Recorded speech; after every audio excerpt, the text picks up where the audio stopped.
Morning, friends. We are very grateful to the Department of Neurology, Dr. Sanjit sir, and the team for allowing us to be a part of their department lecture. And we'll be greatly enriched by your inputs, sir. I'll quickly hand over to sir. Thank you, sir.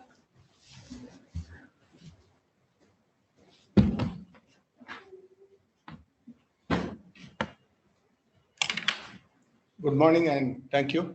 So today we'll be looking at cerebral venous thrombosis and the pathophysiology and how we can manage this condition better by better understanding the pathophysiology. And also I think the PGs and the juniors should be aware of all the studies which we had published from our department and the ongoing trials and the high and great potential for further studies and research in this field, for which everybody is welcome, including the Department of Medicine. So when we talk about cerebral venous thrombosis, it can be either the thrombosis of the dural venous sinuses and or the cortical veins on the surface of the brain.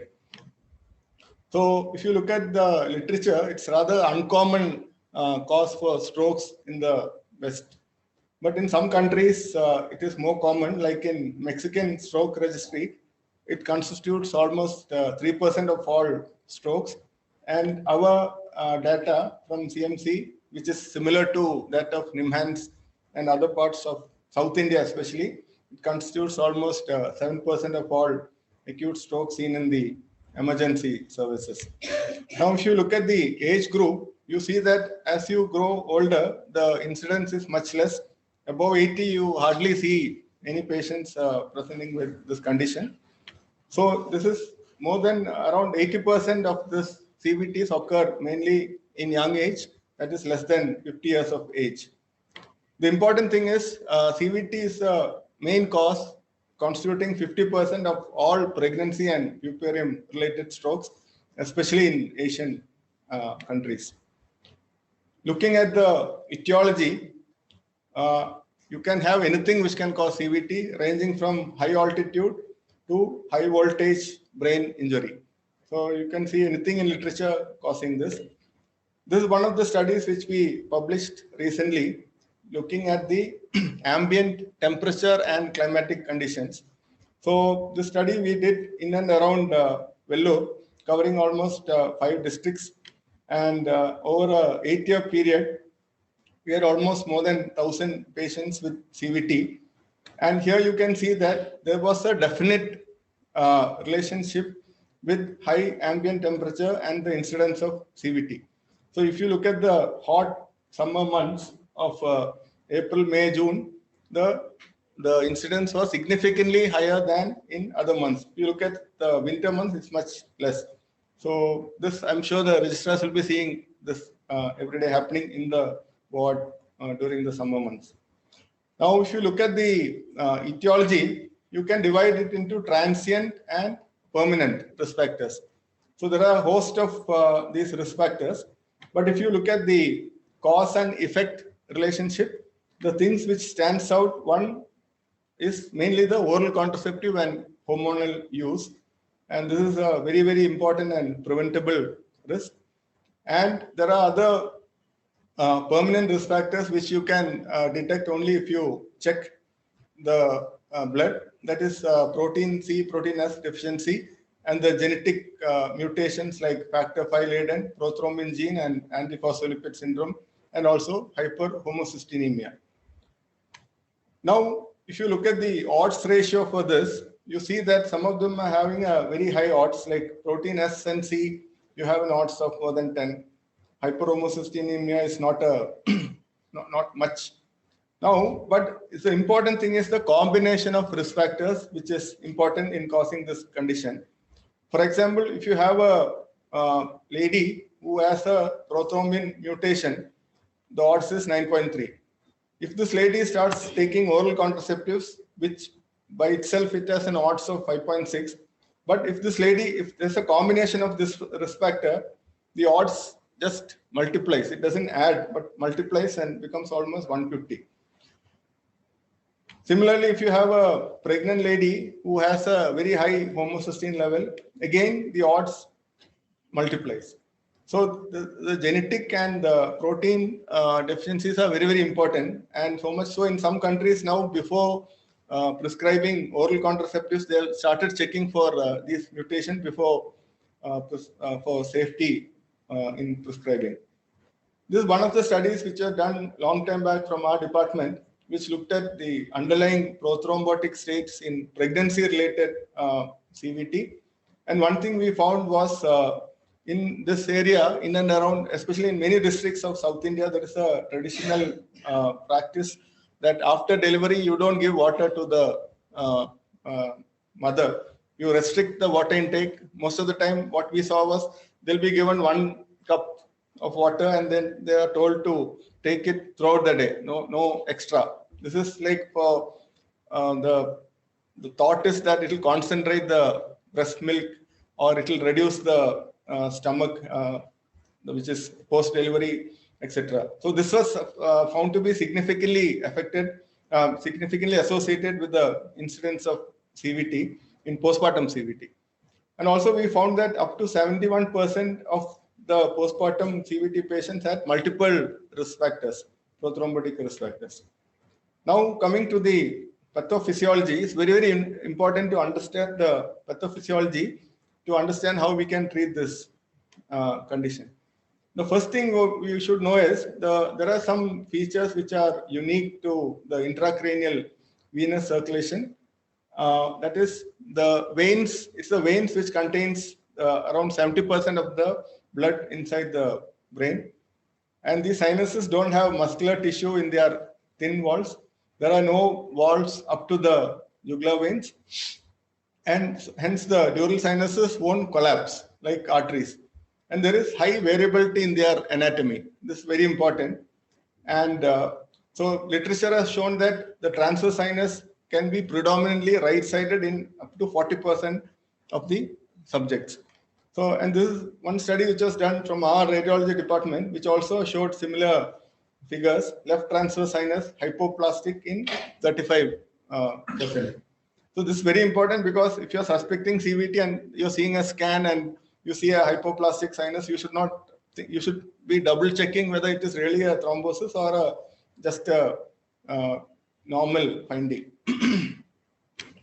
Now, looking at the pathophysiology, you just look at this cartoon. You have the dural sinus here. You have the artery which is taking the blood into the brain, which finally forms arterioles and then capillaries. And then you have the venules which start draining the venous blood into veins. And then finally you have the cortical veins which empties into the large dural sinuses. And the blood finally gets out through the jugular veins. It's not visible properly. So we'll see what happens when you have a thrombosis of one of these major dural sinuses. The first thing will happen is the veins cannot drain properly into these sinuses and there will be venous congestion. Okay. So what we should remember is if you look at the Monro-Kelly hypothesis, you know that the volume inside the brain is fixed, contributed by CSF, brain and blood. And as we saw earlier, it's a venous blood which constitutes 70% of this volume of the blood. So because of this venous congestion, immediately you can have increase in ICP and you can have an increase in the post capillary venous pressure here. Okay. Now what the brain can do to counter this, it will try to reduce the CSF. So that is the first buffer which the brain can act on. So how it does is it will try to increase the absorption of CSF, try to drain out the CSF. And so this is the first compensatory mechanism by increasing the CSF absorption. So where does the CSF get absorbed? It's in the arachnoid granulation, which is situated mainly in the transverse sinuses and the superior sagittal sinuses. So you can hear this is the picture of the arachnoid granulations which protruding into these sinuses. But however, we have a condition here where these very sinuses which is supposed to drain out the CSF itself is occluded. Okay. So the CSF buffer immediately is inactive. So what's happening here is you have a dual pathology now. One, the ICP is going up, and the first compensatory mechanism, which is increased drainage of the CSF, is not working. And this will add on to your intracranial pressure and increase the edema. So this can lead on to venous infarct and vasogenic edema. And if it increases, you can potentially have a leak in the capillaries, the venules, and you can get venous hemorrhage. Okay. So this is up to this. This condition can be reversed if treated early. If this continues and the venous edema is untreated, what will happen is this pressure here will start reflecting on the capillaries. The capillaries is not able to push out the blood, and the perfusion here will fail because of the increased capillary pressure. You start getting cytotoxic edema. Okay. And rarely you will even see this can also be reversed if treated early. And there is also the talk of penumbra, like window even in CVT. But whatever it is, this is a very short window, and we usually end up with large venous infarct with edema and hemorrhage and mass effect like this scan you can see here. And potentially this patient can go into herniation and worsen. So now if you look at this cascade, it's not same in all patients. Okay, some patients it can move fast, some patients can move slowly. And depending on the progress of this cascade, the presentation will vary. So most of the patients have, we see presence in a subacute presentation, that is more than 48 hours up to 30 days. And a big number also can present less than 48 hours. Okay. So we don't know why this happens. Some of them may be having a hypoplastic sinus on one side. Those patients may be the one who's presenting early, etc. And the symptoms they present with, mainly it's related to the raised intracranial pressure, that is headache, vomiting, papilledema, visual obscurations. And if the ICP is really elevated, they can have stupor, coma, especially if the deep venous system is involved. And if there is associated venous infarction, especially if the cortical venous infarction, they can have focal deficits, which can even mimic a stroke and seizures. And also don't forget, the patients can have symptoms and signs related to the underlying condition itself, which has caused CVT. So always look for any ear signs, ear infection, meningeal signs for infection, etc. So as you saw, the diagnosis is mainly by demonstration of thrombus in a dural sinus or the cortical veins, as you can see here. So you can see here there is a small, on the superior sagittal sinus, there is a thrombus with lot of edema and infarct. So there are some signs on a plain scan. You can see this dense transverse sinus sign, which if you look carefully, and you can see this cord sign, or if there is a cortical vein which is thrombosed on a plain scan. And similarly on a contrast scan, you can see this empty delta sign, where you have the contrast which is filling around the thrombus and causing an empty delta sign. And you can see the thrombus on T2 and flare as a phlovoid, as you can see here. And on contrast, you can see the similar signs, what you see on a contrast CT. You can see the contrast filling around the thrombus in this patient with the straight sinus thrombosis and thalamic infarct.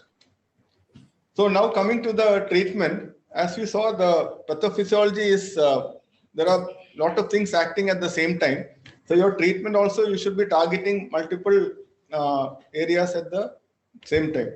The first and foremost is to increase your venous return by unblocking the blocked dural sinuses and the veins. You can reduce your CSF by whatever methods possible. Treatment of vasogenic and cytotoxic edema should go side by side. And rarely you might require surgical decompression in these patients. And Also, make sure you treat the underlying cause for CVT. Otherwise, you can have early recurrence and the patient may not improve in the early setting itself. And there are some special situations which might warrant special treatment. We'll come to it later. So first and foremost is facilitating venous return. And the mainstay for this is using systemic anticoagulation. Rarely you might do a thrombectomy or plus minus thrombolysis in this acute setting. But first and foremost, simple things which can make a big difference. First is head positioning. So you want the whatever venous return is coming out of the cranium, you should facilitate it by avoiding any flexion of the neck or rotation.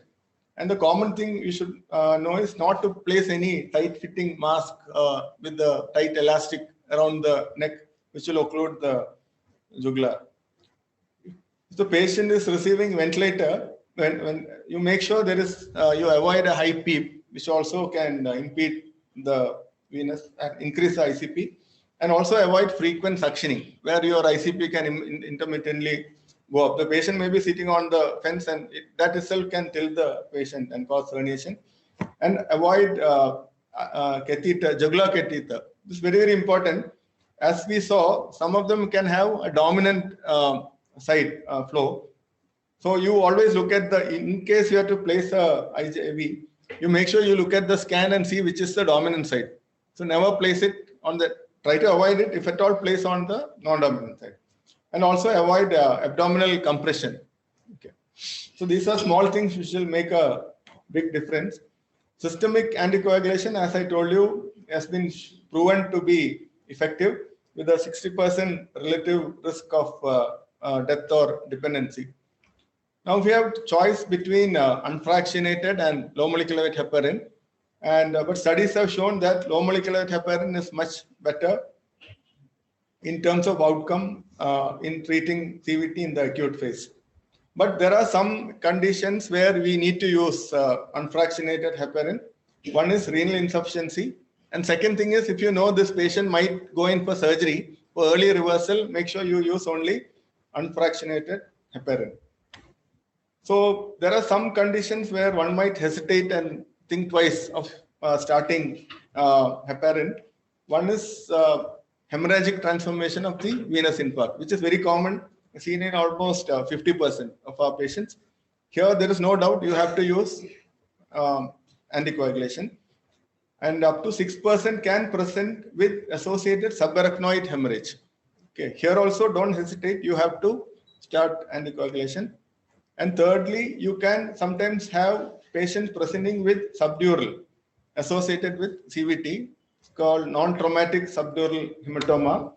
And here, if the hematoma is huge, then you might need surgical evacuation because of mass effect. But small ones, definitely you can go ahead and give anticoagulation. So CVT is one condition where in spite of you having intracranial bleed, you still can treat, you have to treat with heparin and other anticoagulation. Now coming to anticoagulation, one word of caution, especially with this pandemic, we have to be aware of one condition called vaccine-associated CVT. Okay, so this is usually seen 5 to 30 days post-vaccine and commonly reported with the Covishield vaccine. So here what happens is the post-vaccines, the patient can develop antibodies against platelet factor 4. And this will induce a heparin-induced thrombocytopenia-like picture. So the importance of early detection of this condition is if you give these people heparin, the condition can worsen, and even deaths have been reported in this COVID vaccine-associated CVT by using heparin. So how you treat this is by giving direct oral anticoagulants. Okay, you can either use factor Xa inhibitors like apixaban or rivaroxaban, or even direct thrombin inhibitors. Plus, you have to use high-dose immunoglobulin, which will prevent more platelet getting activated by blocking the antibody. And in refractory cases, you need to do plasma exchange and immunosuppression. Recently, we had a discussion on this So the expert, what they're saying is, in the ICU, no, everywhere you see you have heparin. You use heparin locks, you use, see, some of these patients are in Germany, that almost 150 patients. So even a small dose of heparin may be harmful. So even heparin locks, they're advising we should be careful in if you suspect this. So make sure you look out for this condition. In India, there's only one case which has been reported, still getting published. I think Bobby has reported from Cochin. And so any patient with CVT, you look for thrombocytopenia. History of vaccination should be asked for all patients. And the patient might have very high D-dimer level. Usually patients with CVT can have a elevated D-dimer, but this patient, the D-dimer will be very high. And the patient might be worsening in front of your eyes on heparin without any other reason. So this you should suspect and then look for this anti-platelet factor 4 antibody, which our hematology is doing. Okay, you can contact Dr. Shaji in hematology. Okay, what about thrombolytic agents in CVT? So like in stroke, can you use urokinase, streptokinase, or TPA? So people have used it, and only thing is there has been high incidence of hemorrhagic complication in the around 10%. So one reason for this is the high thrombus load in CVT when compared to your arterial stroke. So next step is whether we can deliver these thrombolytic agents intrasinus. So it will affect locally, it will act locally and less of systemic complication. And there has been a lot of studies on this balloon-assisted thrombectomy and thrombolysis, where you can go in with a balloon, you macerate the thrombus, inflate the balloon, and then give the agent locally. So the whatever you are giving won't come back because you have an inflated balloon here. So more time you are giving for it to act locally. And also mechanical thrombectomy devices, which we usually use in ischemic stroke, has been used extensively. And there has been, we also published one series on this using the Penumbra system for CVT with very good results. But all of these are retrospective case series. The only prospective study which looked at endovascular treatment, compared endovascular treatment versus medical treatment in CVT was the 2-ACT trial, where they randomized patients with high risk of clinical deterioration into medical and endovascular arm. But however, this study failed to show benefit of endovascular treatment. But there are a lot of criticism on this study. One, first of all, it was underpowered with only 67 patients. And the endovascular treatment strategy they used was heterogeneous. Like some of them received mechanical only, some of them received both mechanical and chemical lysis. So the last word on this is not yet out. Whatever it is, there are a lot of unanswered questions in this. One is the time window, when you should intervene. Second thing is the morphology of the thrombus, whether this thrombus has formed maybe 2 weeks back and now we are trying to clean it up, or formed recently. And also a lot of publication bias by underreporting of poor outcome cases. So we should definitely consider endovascular treatment if patient worsening on medical treatment, if there are any contraindication for systemic anticoagulants, or especially with thrombosis of the deep venous sinuses, and when the vision is threatened with a benign intracranial hypertension like presentation of CVT, which will come to shortly. So the next step is to improve your, reduce your CSF by using any drugs possible, like acetazolamide is what we commonly use, which will decrease the CSF production. Topiramate or furosemide can also be tried.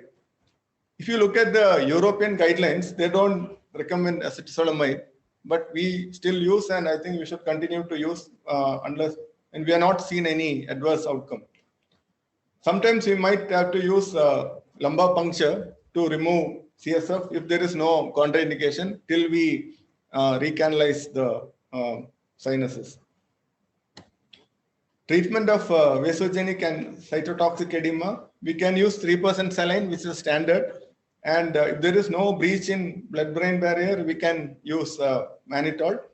Steroids was tried but failed to demonstrate benefit. And also remember, steroids have potential thrombotic property. So it's better, you should not use steroid, not much literature on it.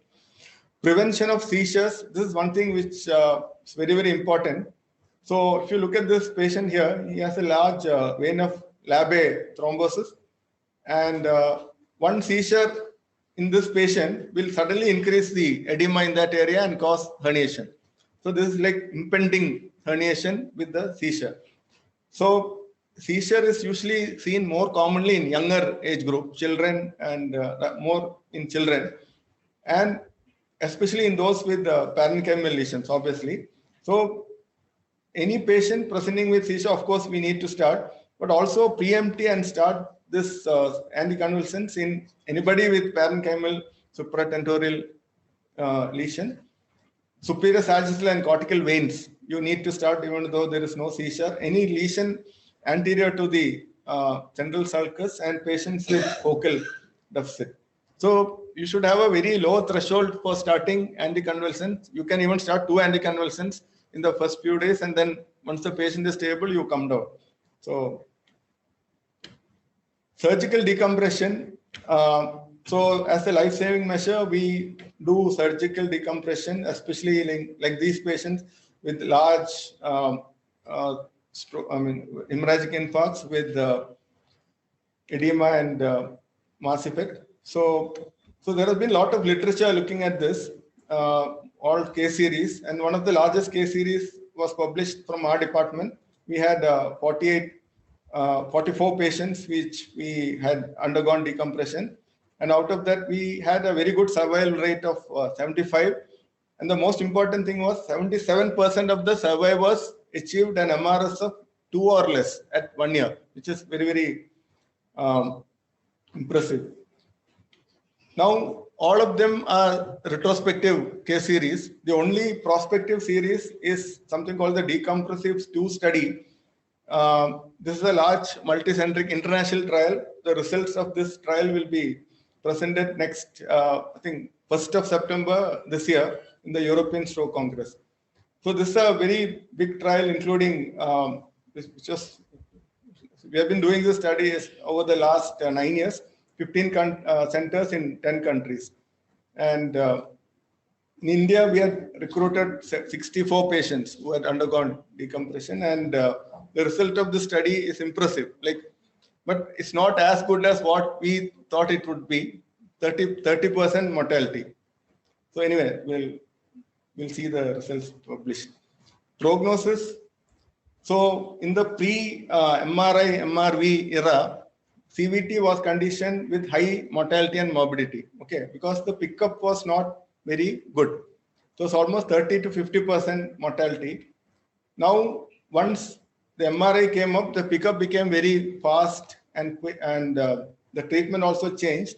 The mortality is now only in the range of 8 to 14%, but still it is big number, and it is mainly affecting the young population. Okay, that's very, very important, and something which can be treated if picked up early. There is a prognostic scale for CVT, looking at the clinical picture, the radiological picture, and also some patients, if at all you do CSF, that also can be included. And a score of more than 9 is very bad sign in these patients with high mortality. What about secondary prophylaxis?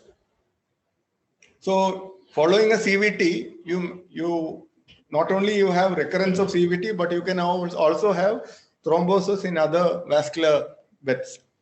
Okay, so the annual risk of any type of thrombosis is almost 6.5%, and especially if the patient has an underlying severe thrombophilia. So you can either use usual coumarins, that is what you use, acetrom or warfarin, or the newer oral anticoagulants. So this was brought out in the RESPECT CVT study, which compared dabigatran 150 milligram twice daily with dose-adjusted warfarin.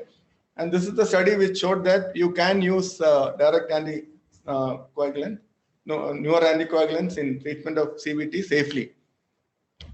There is one study which is ongoing, because this study, it is a study which looked at a lot of inclusion, exclusion criteria and all that. So this another study which has just started, which will be completed in 2024, is the DOAC CVT study, which is looking at the use of NOACs in the real world setting. So this study, what the study is doing is, you can use whatever you want. You can use apixaban, rivaroxaban, dabigatran, and look how the patient is improving or recurrence, etc., over the usual anticoagulation. And we are also part of this international trial. Now, looking at how long to give your oral anticoagulants. Okay. So one thing is very clear is, if you have a recurrence of CVT, you're missing here. If you have a recurrence of CVT, definitely lifelong. There's no second thoughts about it. If you have a severe thrombophilia, again, lifelong. But apart from that, it's not very clear. There are some centers, like, they don't even give anticoagulation. Once they discharge the patient is going home without any anticoagulant. Some centers treat for 6 months, some centers treat for 12 months. So there's no guidelines on this. So there's one study which is called the EXCOVA CVT study. So this is a cluster randomized trial, which is comparing the efficacy of short term, that is 3 to 6 months, versus long term, that is 12 months, and seeing whether there is increase in the recurrence rate or versus complications of giving it over more than 6 months. So this is another study which we are also part of, and the results will be, because this is a long study, the results will be out only by maybe end of next year. Now, coming to some special situations where we need to go a little bit away from the usual management. This is like this one patient with a BIH-like presentation. Okay, so this is a 30-year-old lady with headache, vomiting for 4 months, with transient visual observations, visual loss. Examination shows bilateral papilledema and optic atrophy. So you can see here, this is like a BIH-like picture. You have flattening of the sclera, flattening of the pituitary. So what this patient has is chronic CVT with extensive collateral formation and no infarcts, absolutely no infarcts. So this is what we call as a BIH-like presentation. Only headache, and slowly they'll go into visual loss. So this is, some series have reported up to 37 to 47% of this type of presentation in CVT. And the important thing is, if you have a patient with suspected IIH, if you investigate them for CVT, you will find 10% of them have actual CVT. So any patient with IIH, you need to rule out CVT before you establish the diagnosis. Okay. And the main thing is, CT can easily miss out the venous thrombosis in this patient. You need to suspect and get a contrast MRV. So treatment is to reduce your ICP. Then only you can save the vision. So you have two choices: optic nerve sheath fenestration, or like what you usually do in your BIH patient, you can do a thecoperitoneal shunt. Okay. So the important thing here is, what we have learned is, in these patients, doing a thecoperitoneal shunt is not very safe. The reason is, you have so much of collaterals formed, and when you suddenly do a TP shunt, there is something called bridging veins, which is all of them will be looking turgid and about to break. Easily you can break this, and the patient can get a hemorrhagic subdural hemorrhage. So it's important to know this and avoid doing TP shunt. The main thing is to go in for an optic nerve fenestration. There are other causes of visual loss in CVT, which we have published from our department. Other thing is venous infarcts, which can cause cortical occipital infarct and cause visual loss. Later on, the patient can have visual loss by secondary durallavi fistula. And also in acute setting itself, you might have a large venous infarct causing pressure on the PCAs, and secondary arterial infarct with occipital infarct causing visual loss. The second condition which needs management is pregnancy. So if a pregnant lady who has a postpartum CVT again gets pregnant, there's no contraindication in continuing the pregnancy. You can treat with the low molecular weight heparin and tide over this. I think Atif, Yes. you were supposed to Yes, sir. publish. Yeah. Okay. And the last one is deep venous system thrombosis. And here you can easily miss out this because the patient can have only isolated mental the alteration in sensorium at presentation. Okay. And here also CT can miss these deep venous infarcts. And second thing which can happen is these can cause secondary ballooning of the ventricles by causing obstructive hydrocephalus, which might need a EVD placement. And these are the patients which we had seen responds very well to intrasinus thrombolysis. Okay, so in short, you see CVT is a condition with good outcome if you treat them early, and always target multiple areas at the same time while treatment, not only one target. And definitely endovascular treatment should be considered in any patient who's deteriorating on medical treatment, and surgery should be offered in any life-threatening condition or CVT. And also make sure you watch out for vaccine-induced CVT in this pandemic. Okay, we'll take any questions now.